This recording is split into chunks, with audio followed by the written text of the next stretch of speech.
Voici une vidéo bonus Blender concernant le cycle de course avec des calculs, c'est-à-dire la méthode mathématique, afin de déterminer la quantité de déplacement du contrôleur général. Donc on a vu dans les vidéos précédentes la méthode aléatoire, au pif, au doigt mouillé, donc vous appelez cette méthode comme vous voulez. En tout cas, bon, cette méthode fonctionne. On n'est pas tout à fait exact, mais ça vous permet de trouver la quantité de déplacement pour un cycle complet d'une course sur place. Par contre, s'il y en a qui s'intéressent et qui se posent la question, mais comment est-ce qu'on fait pour calculer correctement la quantité de déplacement? Donc là déjà, ce que je vais faire, je vais utiliser un notepad pour prendre des notes et afficher ce qu'il y a à noter. Et donc on va utiliser cette méthode mathématique pour faire ces calculs. Donc déjà, dans ma scène, donc je vais arrêter l'animation. Je reviens sur la frame 1. Je me mets en vue de perspective de côté. Donc là, en gros, le principe, ça va être de déterminer de combien de quantité de mouvement le personnage va se déplacer vers l'avant. Et donc pour cela, on va utiliser quelque chose de particulier. Donc déjà, pour ceux qui sont déjà habitués au cycle de marche, donc généralement ce qu'on fait, c'est qu'on va prendre en gros la position du pied droit et la position du pied gauche, on fait la différence et on trouve l'écart, et donc là ça marche. Par contre, pour un cycle de course, le problème du cycle de course, c'est qu'à un moment donné, donc le personnage, eh bien, il a les deux jambes en l'air, il a les deux pieds en l'air, comme ça. Et entre la frame 9, donc de 9 à 13, ça rajoute une distance un petit peu inconnue et dont on ne connaît pas trop la distance de parcours. Donc là, ce qu'on va faire, c'est qu'on va tricher un petit peu. On va tricher, mais bon, il y a quand même des maths à faire. Et on va afficher le graph editor. Donc dans le graph editor, hop, voilà. Donc là, je vais en gros sélectionner le pied droit, puisque c'est lui qui m'intéresse. Et j'affiche seulement la courbe en Y. Voilà. Donc cette fameuse courbe Y avec cette partie linéaire. Et c'est ça qui va nous intéresser. Donc comme on a vu, il va falloir faire en sorte de tracer une courbe linéaire pour le déplacement du contrôleur général qui va être parallèle à celle-ci. Donc je rappelle une courbe peut-être linéaire. Donc en gros, souvenez-vous de vos cours, hein, une courbe est une droite, mais une droite n'est pas forcément une courbe. Et donc ce terme de courbe indique tous les types de comportements de segments que l'on peut rencontrer. Donc linéaire, courbé, sinusoïdal, chaotique, etc. Donc nous, ce qui nous intéresse, je zoome bien là-dessus, sur ce système, ici. Donc grâce à ce segment, qui va de 1 à 9, là en gros, nous avons une fonction affine, il me semble, qu'on appelle ça comme ça. Donc en gros, ça va être une équation linéaire. Donc c'est ça qu'on va chercher. Donc on va chercher l'équation de cette droite là qui passe sur ces coordonnées là, afin de trouver sa formule. Donc là en gros, je vais écrire ça là. Donc là, courbe pied droit. Je pourrais le faire sur le pied gauche, de toute façon on s'en fiche. Mais là, le pied droit, donc là, va me permettre de calculer ça. Donc courbe pied droit. Donc j'appelle la formule pour une fonction affine, ou une fonction qui va nous permettre de trouver cette équation. Donc généralement, ce genre de segment linéaire a cette forme, donc c'est soit on écrit y égale a fois x plus b. Donc en informatique, le signe multiplié, c'est l'astérisque. Pour ne pas confondre avec le point ou la virgule, parce que là, comme on va utiliser des nombres à virgule, et que Blender utilise des points, donc si j'utilise des points pour des multiplications, etc., ça va être compliqué. Donc là, la convention sera, le signe multiplié, c'est une astérisque. Le signe divisé, ça sera un slash, si on en a besoin. Mais en tout cas, Donc là, bah, notre fonction affine, donc c'est ce truc-là. Ou alors, peut-être que ceux d'entre vous là, qui ont déjà l'habitude, vous reconnaître donc ce genre d'écriture. Voilà. Donc, où bah, y donc c'est égal à la position. Bah, c'est une valeur, hein, donc position sur l'axe des ordonnées. Voilà. Donc en gros c'est l'axe vertical. Et x, donc c'est la position sur l'axe des abscisses. Voilà. Mal à écrire les abscisses, voilà. Donc et a et b, qu'est-ce que c'est? Donc le a, donc ça va être c'est un coefficient. Donc c'est le coef qu'on appelle également la pente.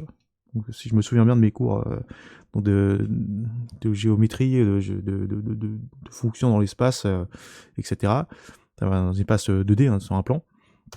Et le B, donc là, ça va être donc en gros, c'est un paramètre qui va nous permettre de partir de 0 et connaître quelle est la valeur de y quand x égale 0, tout simplement. Donc là, valeur de y quand x égale 0. Bon, je me souviens plus du nom de ce truc-là, mais de toute façon, c'est pas grave. Donc nous, tout ce qui va nous intéresser, c'est vraiment cette formule. Donc là, pour retrouver les valeurs de a et b, justement, bah, là, on va faire donc un système d'équations.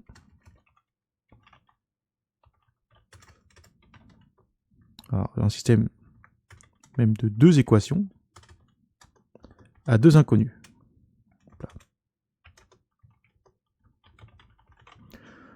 Donc grâce à ça, bah, nous allons pouvoir donc résoudre a et b donc pour trouver leur valeur.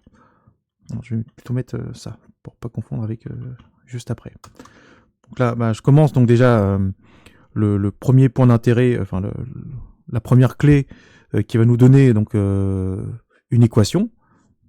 Donc ça va être la position suivante. Donc, par exemple, là, ce que je vais faire, donc c'est donc je reprends ce modèle-là, donc y égale ax plus b, ax pas assez. Voilà. Donc là, je vais mettre entre parenthèses donc clé 1, donc clé numéro 1. Donc je mets 2 points. Ou je mets plutôt clé donc en frame 1. Voilà. Et je vais donner l'équivalent, donc là, ici, là, donc de l'équation. Donc là, donc si je reviens ici, donc j'ai ma clé, avec donc en x, donc la coordonnée en frame 1, donc bah, l'abscisse, la valeur de l'abscisse sera 1. Donc x égale 1. Donc y égale quoi? Bah y, tout simplement, c'est cette valeur-là qui est ici, là, qui sera là. Donc pour la voir, bah, tout simplement, ce que je fais, c'est que je regarde sur l'onglet item, sur le canal y, et donc là, je vois une valeur. Donc bah, je vais la copier. Je copie la valeur.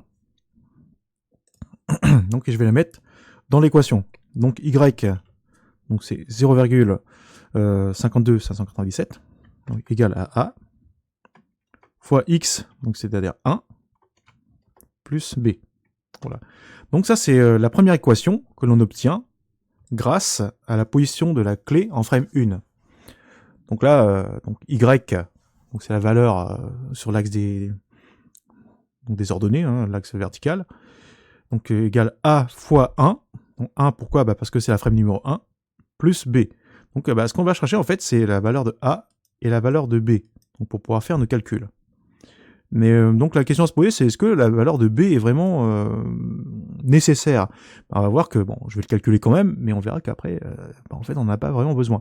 Ce qui va nous importer vraiment, ça va être plutôt donc ça, là, le coefficient de pente, pour qu'on utilise le même sur la courbe du contrôleur général. Donc là, je fais clé en donc frame. Alors, c'était quoi déjà l'autre frame? Donc là, hop, là, on va aller ici en frame 9. Donc en frame 9, donc nous avons une autre clé qui nous permet d'avoir notre segment donc linéaire, et donc de déterminer une grosse droite là qui va passer par ces deux points, et nous donner donc notre fameuse équation, donc en 9. Voilà. Hop là. Point, hop là. Donc là, je vais chercher la valeur de y en frame 9. C'est écrit ici. Voilà. Je copie cette valeur que je recolle ici. Donc j'enlève le m, je n'en ai pas besoin. Donc égal à a, donc fois, cette fois-ci c'est 9, plus b. Voilà. Donc là je vais replacer pour que les deux équations soient bien au même endroit. Donc là, nous avons donc un système à deux équations et deux inconnues. Donc on va faire la résolution afin de trouver donc les valeurs de a et b pour avoir notre équation générale qui va nous permettre donc de déterminer toutes les valeurs entre la frame 1 et la frame 9 de chaque point. Donc ensuite, grâce à ça, ça va nous permettre surtout de trouver, donc comme je disais, le coefficient de pente et de pouvoir le réappliquer sur la courbe d'animation du contrôleur général. Alors bon, pour faire la résolution, donc là vous y prenez comme vous voulez. Donc il y a plusieurs méthodes. Donc il y a la substitution, il y a la comparaison, il y a tout un tas de choses qu'on peut faire pour trouver ces valeurs. Bon moi, ce que je vais faire là, ici là, donc alors si je note donc ça 1, et je note ça 2. Voilà. Donc là je vais dire, voilà, je vais faire 1 moins 2. Donc en gros, je vais prendre les membres de chaque équation et je vais les soustraire. Donc 1 moins 2, donc ça va donner donc, le résultat suivant. Alors je vais mieux présenter ça. Alors je vais le ramener par là. Voilà. Faire comme ça. Voilà. Donc 1 moins 2. Donc ça veut dire que pour les membres donc à gauche, donc là je vais faire ça moins ça. Donc ça va me donner hop là, hop, ça moins. Attention, là, je mets une parenthèse. Donc je disais parenthèse ouvrante. Je mets cette valeur. Voilà. Donc égal donc à ça moins tout ce groupe là. Donc ça va donner quelque chose du genre. Bon là je vais resserrer un petit peu parce que j'ai pas assez de place. Voilà. Moins. Parenthèse. Et voilà. Donc en gros ça me donne ça. Donc concernant le calcul. Voilà. Donc là ce qu'on va faire tout simplement, donc on va créer le calcul. On va demander le calcul. Donc moi je suis en paresseux, j'utilise la calculatrice. Hop, donc je copie-colle la formule tout simplement et ça me donne donc ça, dans cette valeur. Hop. Donc ensuite là tout simplement là, il va falloir donc développer un petit peu. Donc là ça fait A plus B moins A fois 9 ou 9A. On peut l'écrire comme ça aussi. Hein. Et là ça fera moins B. Donc là, ce qu'on remarque, tout simplement, c'est que B moins B, ça s'annule. Donc là, on va se retrouver avec... Alors, on va se retrouver avec toujours cette valeur ici, là. Donc, égale donc, à A moins 9 fois B. Pardon, comme ça, voilà. Donc, et ça, c'est facile. Donc ça va donner tout simplement donc, moins 8A. Voilà. Donc maintenant, il faut faire le calcul pour trouver A. Donc là, par un système donc, de division, hein, tout simplement. Donc je divise des deux côtés par moins 8. Donc pour ceux qui ne connaisseraient pas le truc, bon, bah, je vais développer le système. Pour ceux qui sont allergiques aux maths. Donc là, divisé par moins 8, de ce côté-là. Donc là, si je fais donc moins 8, donc fois A, le tout divisé par moins 8, bah, en gros, ça va me donner... Donc, bah... donc c'est moins ça, donc, divisé par 8, donc égal, bah tout simplement, bah là, quand on fait des divisions, hein, donc quand vous avez, donc en fait ça, alors pour ceux qui sont pas vraiment habitués, donc je vais l'écrire, donc en rouge là, donc avec ma tablette, voilà, donc là, en gros donc on a 1 divisé par moins 8 est égal à donc moins 8 à divisé par moins 8. Donc ça c'est l'équivalent de ça. Donc en gros, bah, au-dessus, bah, moins 8 divisé par moins 8, ça fait 1. Et là, bah, là oui, là j'ai oublié le... Non. Donc en gros, ça donne ça. Et du coup, bah, ça nous donne la valeur de A. Donc autrement dit, donc là on a trouvé la valeur de A. Et là, donc là, si on veut faire le calcul directement, allez, on va le faire. Je le mets là, ici. Voilà, donc ça donne ce nombre-là. Voilà. Donc là, en gros, on a trouvé la pente. Donc la question à vraiment se poser, c'est est-ce qu'on a besoin de connaître la valeur de B? Eh ben, on n'a pas vraiment besoin, mais pour ceux qui voudraient donc essayer de faire leur calcul, etc., bah, allez-y. Hein. Donc de toute façon là, une fois qu'on a trouvé A, bah après on peut trouver B, mais ça ne va pas nous servir pour la suite. Donc vous allez voir pourquoi. Donc là, je passe à la suite. Donc là, en gros, bah, je vais faire courbe donc, contrôleur général. Donc ça va être quasiment la même chose. Donc bah, en gros, je vais reprendre ça.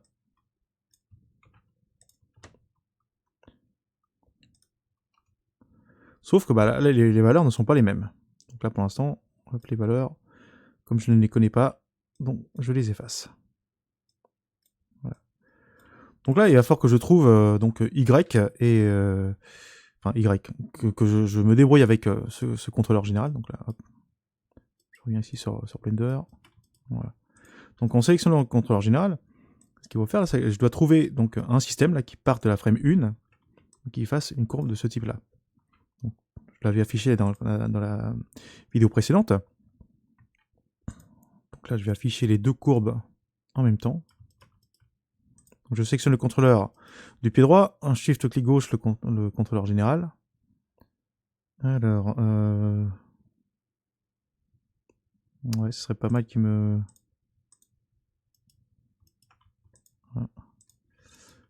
Ok, alors ça peut vous arriver. Si vous n'avez pas d'information qui apparaissent ici là, bah, c'est parce qu'il n'y a pas de clé d'animation. Bah, donc on en place une. Donc j'appuie sur la touche I et je place une clé en location. Voilà, donc là maintenant ça apparaît ici. Donc moi ce que je cherche à faire là, c'est à trouver donc une valeur qui va me permettre de tracer donc un trait à partir de la frame 1 donc du contrôleur général, et qui va me permettre d'aller à n'importe quel autre point. Mais en tout cas, de trouver donc une fonction, une équation qui soit parallèle à celle-ci. C'est le but à trouver. Donc là déjà, ce qu'on peut remarquer, c'est que comme le contrôleur général est à 0, bah, c'est plutôt pratique. Donc là ici, on a donc la première équation, donc en frame 1, bah, qui nous donne y égale 0. Donc en gros, bah, ici, on a 0 égale a fois 1 plus b. Donc ça peut nous aider énormément. Et je rappelle que comme les deux équations ont la même pente, bah, en fait, on a déjà la valeur de A. Donc la valeur de A est déjà connue. Donc la valeur de A, c'est celle-là. Voilà. Donc je vais la réutiliser. Donc en gros, l'équation, là, si je complète, au final, ça me donne ça. Donc, attention, la valeur de B n'est pas la même que... la valeur de B du contrôleur général n'est pas la même valeur que B du contrôleur du pied. Parce que ce ne sont pas les mêmes courbes. Ce ne sont pas les mêmes droites. Donc, si on regarde bien ici, là, quand X égale à 0, donc là, ici, je devrais déterminer en fait la valeur de Y sur le contrôleur du pied. Et là, ce que je cherche à faire, en gros, là, c'est également la même chose ici, à déterminer la valeur du contrôleur général quand X égale 0. Ici, là. Et je vais trouver la valeur de B. Donc en gros, bah, si vous n'avez pas bien compris, ce n'est pas trop grave. Donc là, je remplace les différentes valeurs ici, là. Donc je sais que Y égale 0 lorsque X est à 1. Donc là, on est sur la frame 1. Et notre contrôleur général, bah là, il est à la position Y 0. C'est écrit là. Hop. Donc maintenant qu'on a ça, on peut déterminer B. Donc là, est-ce qu'on a besoin d'un système d'équations à deux inconnus? Bah, pas trop. Donc là, vous allez voir, donc là, le calcul va s'accélérer. Donc par conséquent, donc B égale bah, tout simplement à ça. Donc à cette valeur-là. Voilà. Par contre, là, il va falloir trouver donc une autre équation.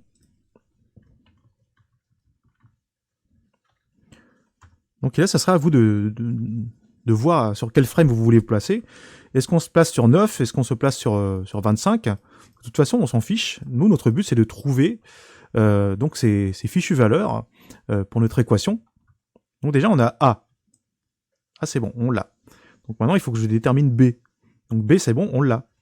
Bah, en gros, là, on a quasiment terminé notre calcul. On a quasiment terminé tout ce qu'on avait à faire. Il ne restera plus qu'à déterminer donc X pour trouver Y. Bah, en gros, là, qu'est-ce qui se passe? Donc actuellement, bah, on a trouvé Y égale donc ça fois X plus ce truc-là. Donc en fait, c'est moins. Voilà. Donc ça, c'est l'équation de notre courbe du contrôleur général lorsqu'on veut faire avancer le personnage. Donc voilà, en gros, bah, on n'a pas besoin de faire de résolution d'équation, tout simplement, on a besoin de déterminer juste une valeur. Donc et là, c'est vous qui allez choisir donc, la frame. Donc on peut prendre 9, on peut prendre 25. Bon, allons-y, on va faire les deux. Donc je prends 9. Bon, bah, si je prends 9, donc, bah, là, toute cette équation-là, bah, je la remplace par ça. Hop. Et le x, je le remplace par 9. Bah, j'ai plus qu'à faire le calcul. Donc y égale, je recopie ça, je l'envoie dans la calculatrice Windows, hop, et je lui demande donc de me sortir le résultat. Donc là, il me sort ça. Bah, je fais un test. Donc là, si je me place en frame 9, donc le mieux c'est de repasser là, ici, voilà. Donc là, en frame 9, donc je suis en mode AutoKey, donc c'est très bien là. Voilà. Je suis en frame 9, je me place bien sur le contrôleur général, hein. Voilà. Et en Y, eh bien, je vais injecter cette valeur. Voilà, donc là j'ai injecté cette valeur. Et en injectant cette valeur, donc là, bah, déjà, faites bien attention, hein, je vous rappelle que ici, là, donc là je vais cacher les autres axes. Alors, je fiche que Y. Bon, déjà, je dois rendre cette courbe linéaire. Donc je sélectionne la première clé en frame 1, clic droit, Interpolation Mode, linéaire. Donc maintenant c'est linéaire. Voilà. Donc c'est linéaire. Donc je vais resélectionner donc l'autre contrôleur donc pour voir un petit peu ce qui se passe et ce qui m'affiche. Donc là on commence à voir donc quelque chose qui ressemble, qui est presque parallèle. Alors je vais voir quel est où est-ce que j'ai pu faire une erreur. Alors voyons voir. Plus, moins. Ok.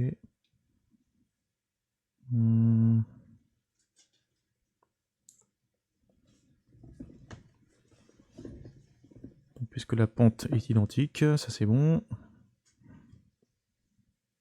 Donc, ah oui, ouais, j'ai fait une erreur juste de calcul ici là. Bon, faites bien attention là, vous voyez, on peut se tromper rapidement. Donc là, en passant donc le B de l'autre côté de l'équation, il faut changer, faut inverser le signe. Donc il faut mettre moins B. Donc, ce qui veut dire que B, en gros là, est égal à ça. Ah bon, je me suis trompé dans le calcul, c'est-à-dire que là, ici, là, ce n'est plus un moins, mais c'est un plus. Donc c'est un plus. Donc là, je dois reprendre ma formule. Je la recolle ici. Voilà, donc là, ça me donne plutôt ce... Donc voilà, non, j'ai mal copié-collé. Copier, coller. Ah, zut. Voilà, décidément. Oui, voilà, hop, on va effacer tout ça. J'efface historique. Voilà. Ok, c'est bon, c'est cette barre là. Hop. Hop. Donc en frame 9, donc c'était pas la bonne valeur sur le contrôleur général. Frame 9, hop, je colle bien la bonne valeur, et voilà. Ouf, donc on va y arriver. Donc et si je regarde donc le comportement des deux courbes, donc en Y, alors, Y location, cache-moi ça toi. Ah non, je suis pas sur le bon pied, décidément. Voilà, c'est plutôt comme ça. Ouf. Voilà, donc là on voit maintenant que là c'est bien parallèle. Donc faites bien attention aux calculs et aux inversions de signes. Donc là c'est un peu fatal, hein, sinon on ne trouve pas la bonne valeur. Et donc maintenant qu'on a fait ça, donc là normalement, hop, donc on a la bonne valeur. Sauf que là, faites attention là. Donc là, le problème c'est que comme je vais que jusqu'en frame 9, le pied là, ok, il est bon, mais hop, il s'arrête après. Donc le contrôleur s'arrête. Donc là, plusieurs solutions. Donc soit vous sélectionnez que le contrôleur général. Et donc là, ce qu'on va faire, c'est qu'on va activer donc, tout de suite là dans le menu Channel Extrapolation Mode et on fait un Make Cyclic. Alors il faut sélectionner donc, les clés d'animation si possible. Donc, je répète, donc je sélectionne les clés d'animation. Je vais dans le menu Channel Extrapolation Mode linéaire. Voilà. Donc maintenant là, on a rendu donc cette courbe linéaire complètement là. Donc là, hop, si je joue l'animation, maintenant c'est bon. Donc en tout cas, pour le pied droit. Donc pour le pied gauche, là je crois que je n'ai pas appliqué les corrections. Donc là, parce que je suis revenu sur une version précédente. Donc on le voit bien ici là. Donc là ici il n'y a pas le. Donc il n'y a pas le système linéaire. Est-ce que sur le bras gauche j'avais fait les corrections ou pas? Ouais. Ici aussi. Ok. Bon, il y a juste ici là sur le pied gauche. Donc là il n'y a pas eu de correction en linéaire ici là. Donc éventuellement je sélectionne cette clé là. En 13. Clic droit. Linéaire. Voilà. Donc là il n'y a plus vraiment de gros problèmes. Et donc là ce que je pourrais faire même c'est donc sélectionner tous les contrôleurs. Donc je cache et je raffiche tout. Je sélectionne donc, toutes les clés d'animation. Donc là, je vais cliquer sur Channel, Extrapolation Mode, et donc je fais un Make Cyclic, donc pour que tout soit cyclique. Donc on va voir ce que ça donne. Hop, voilà. Alors oui, voilà. Ah non. Donc lui, ici, là, il n'a pas trop aimé. Qu'est-ce qui lui arrive? Ok. Donc là, je viens sur la courbe Y. Donc là, je vais donc faire un clear cyclique.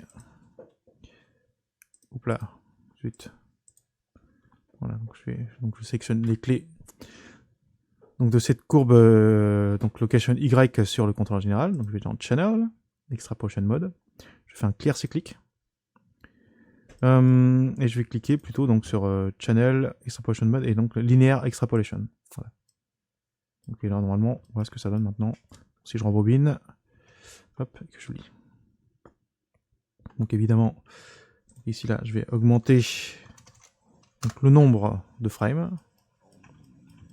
Voilà, pour faire jusqu'à 200. Et valider le fonctionnement. Voilà. Maintenant, mon personnage là s'en va vers l'infini. Donc ça, c'était la méthode de calcul avec équation. Donc pour trouver la valeur exacte des systèmes. Donc là, vous avez vu, on s'est servi de plusieurs choses. Déjà, on s'est servi donc de la courbe d'animation avec le segment linéaire de déplacement du pied afin de déterminer la pente. Ensuite, on s'est servi de la pente, donc de facteur A, pour la réinjecter donc dans l'équation du contrôleur général. Et là, bah, avec donc des valeurs, on est déterminé quelles étaient donc les valeurs de X, Y, A et B. Donc n'hésitez pas à revoir cette vidéo donc pour essayer de bien comprendre, parce que ça je ne le répéterai jamais assez. Si vous étiez allergique aux maths, bah, pas de chance pour vous, parce que si vous voulez aller beaucoup plus loin, il va falloir vous y mettre. Et là, les maths que je viens de vous montrer, c'est rien par rapport à ce qui vous attend donc dans les notions avancées, voire expertes. Donc ça, c'est vraiment la base de la base. Donc c'est du niveau, je rappelle, hein, normalement, moi j'ai vu ça il me semble en 4e, 3e, hein, donc résolution de deux équations à deux inconnus. Ensuite, étude de fonctions, c'est au programme donc du lycée. Donc revoyez donc, vos cours théoriques et pratiques. Forcez-vous un petit peu, parce que ça va vous rattraper, et si vous n'êtes pas capable de le faire, ce sera une IA qui va le faire à votre place. Et elle risque de prendre votre place carrément partout. Donc je raffiche temporairement là. Enfin, je vais me mettre en plus petit. Voilà, donc là je vous laisse lire donc les informations. Vous pourrez faire une pause pour voir un petit peu les calculs qui ont été opérés. Voilà, donc sur ces deux courbes. Je vais mettre en plus petit comme ça. Voilà. De cette manière on voit tout.